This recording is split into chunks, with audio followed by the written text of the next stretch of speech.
Buenas amigos, les habla Alberto Franceschi.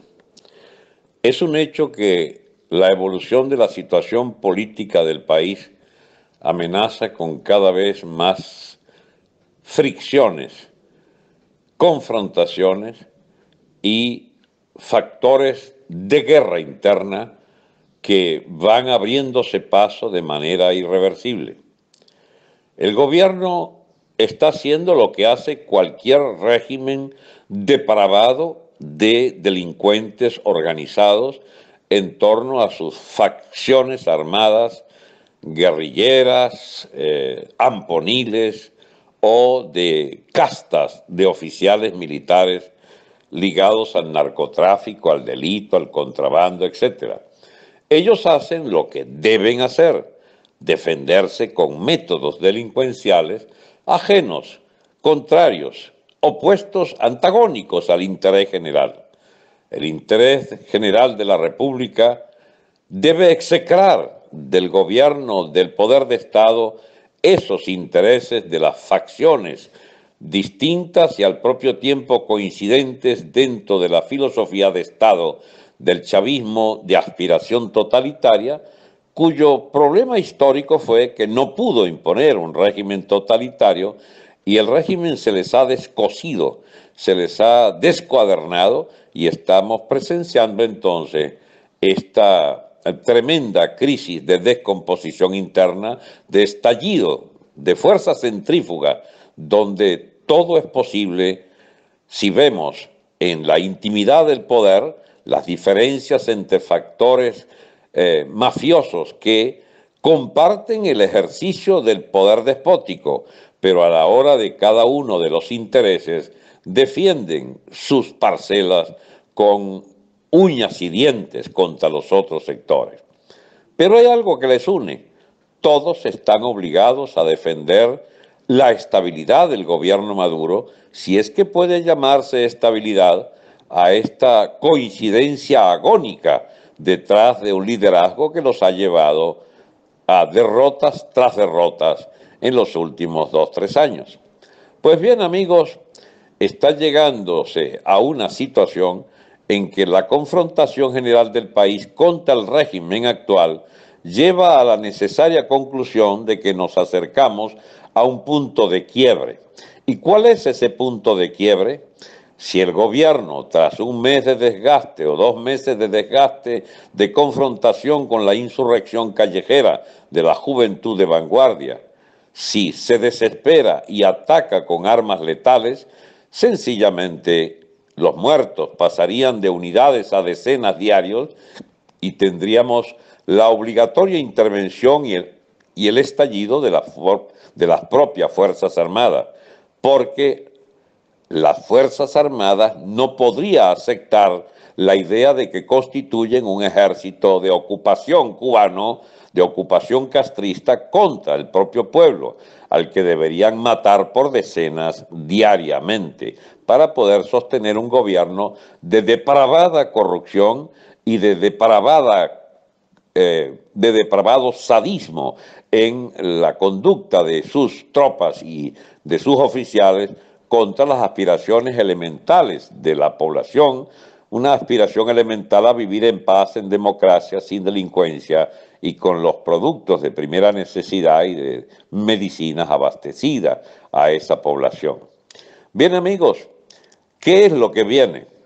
Esto va a seguir así, cada vez más crítico, cada vez más cercano a la barbarie, hasta que no ocurra una de dos posibilidades. No nombro la tercera, que es un fascismo rojo de aspiración dictatorial con matanzas a lo que quisieran quizás aconsejarle los cubanos castristas para resolver a su favor eso, porque sencillamente esa solución no solo no es viable, sino que pondría al rojo vivo la necesidad en horas de acabar con esa dictadura roja, con esa tiranía roja, con ese gobierno ya desbordadamente plagado de sádicos que matan jóvenes a granel en las calles. Las dos alternativas que sí son viables es una de orientación, llamémosla así, de dictadura de derecha, que insurja desde las propias Fuerzas Armadas una especie de gran movimiento de coincidencias que imponga el orden,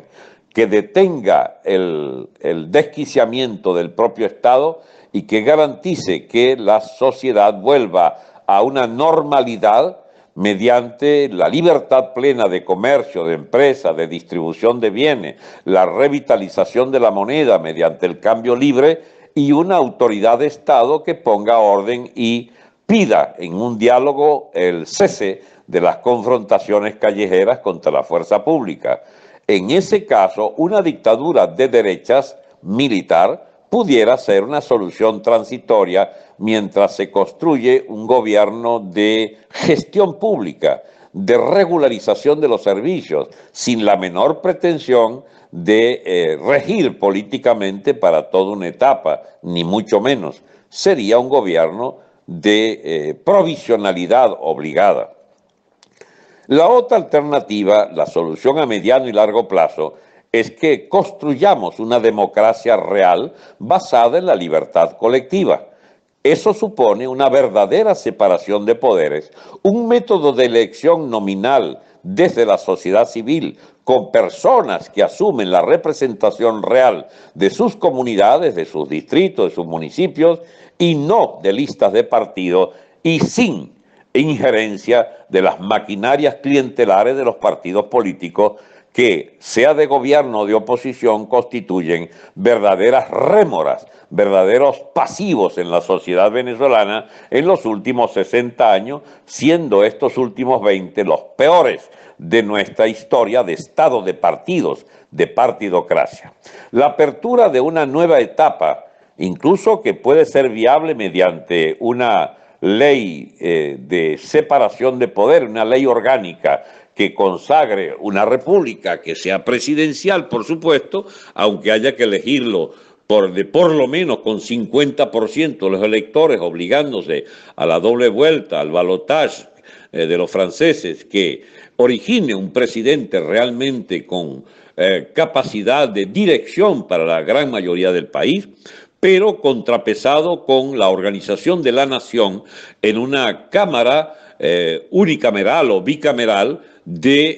con funciones específicas cada cual, surgidas de una participación electoral de ciudadanos, donde son ciudadanos los que se postulan y también con doble vuelta puedan ser representantes con más del 50% de ese distrito y que tienen la potestad de representar efectivamente esos electores y no las listas de partido, ni las burocracias, ni los mandamases de las clientelas del partidismo venal y absolutamente corrupto.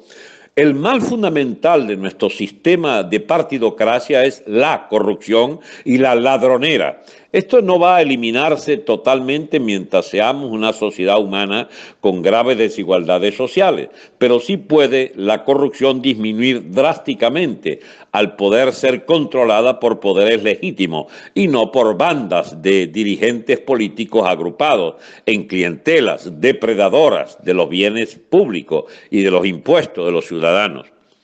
Amigos todos, la nueva democracia efectivamente es posible si y solo si se supera el estado de la partidocracia, si alcanzamos la libertad colectiva derrumbando esta dictadura, cayéndole a hachazos a esta dictadura y sacándola de nuestras vidas e inaugurando una etapa de reconstrucción de la República, de que fue el sueño pues de nuestros libertadores, basados en las libertades públicas, en las libertades individuales, pero siempre garantizadas por el voto universal de los ciudadanos agrupados en municipios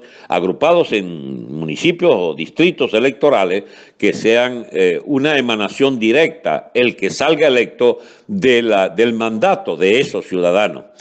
Esa forma de estructurar el nuevo poder democrático es el que ahora necesitamos agónicamente para superar la democracia partidocrática, la democracia de los igualitarismos estos ideológicos y todas estas propuestas absolutamente demenciales de supuestas salvaciones nacionales a manos de quienes se constituyen en claques, en camarillas, en bandas dirigentes y se apropian de los dineros del Estado y de las riquezas de todos los venezolanos. La democracia que deben hacer es distinta y opuesta a esta mugre corrupta de los partidos políticos. Ello no quiere decir eliminar los partidos, pero los partidos serán de gente que tenga votos propios, que tenga autoritas en cada uno de sus municipios electorales, que sean personas electas con capacidad de representar esos municipios y no las bandas asociadas a los secretarios generales o a los cogollos de los partidos. Es una nueva concepción que no es tan nueva por cuanto es la famosa separación de poderes de Montesquieu, donde se diferencia la nación que debe legislar y el Ejecutivo aplicar lo legislado desde la nación. El Estado puede ser un Estado saneado del partidismo asfixiante y, por supuesto, no generador automático de la corrupción que impera en Venezuela de manera tan flagrante. Bien, amigos, podemos estar aún a tiempo de salvarnos de la guerra civil. Podemos edificar una nueva etapa de nuestra república a condición de que si hay una intervención militar sea para favorecer la libertad colectiva, eliminando esta dictadura y creando las condiciones de orden y de progreso esencial para poder designar nuestro gobierno, para poder elegir realmente como nación libre a nuestros verdaderos representantes. Esas son discusiones que no es malo irla haciendo en medio del fragor de esta batalla implacable contra los abusos, la corrupción y el mal gobierno. Bien, amigos, muchas gracias por prestar atención a este mensaje. Hasta pronto, les habló Alberto Franceschi.